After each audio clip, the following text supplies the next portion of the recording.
क्या भगवान सच में अपने भक्तों की पुकार सुनते हैं?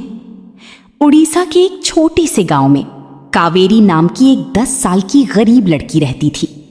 उसके पिता कई साल पहले समुद्र में आए एक भयानक तूफान में खो गए थे और अब उसकी दुनिया में बस उसकी बूढ़ी दादी ही बची थी।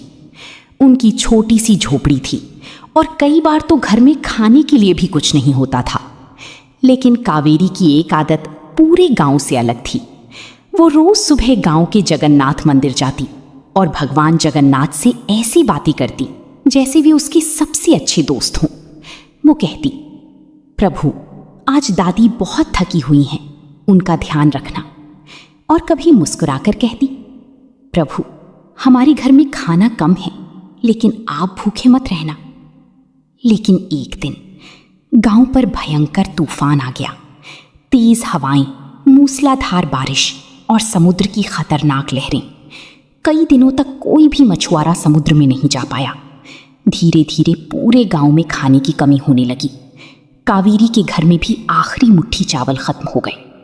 उस रात उसकी दादी भूख और कमजोरी से बिस्तर पर लेटी थी और कावेरी की आंखों में आंसू आ गए।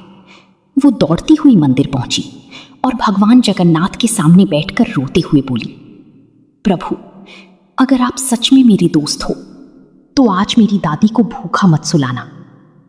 उस रात जब कावेरी घर लौटी तो अचानक उसके दरवाजे पर दस्तक हुई। दरवाजा खोलते ही उसने देखा सामने एक सांवला सुंदर लड़का खड़ा था। उसके हाथ में खाने से भरी एक टोकरी थी।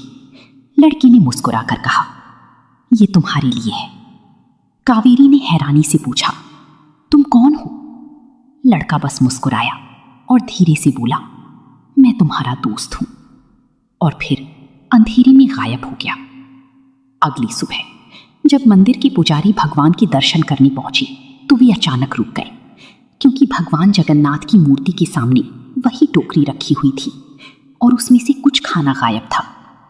अब सब समझ चुकी थी, कावेरी की मदद करने वाला कोई साधारण इंसान नहीं था, वो स्वयं भगवान जगन्नाथ थी।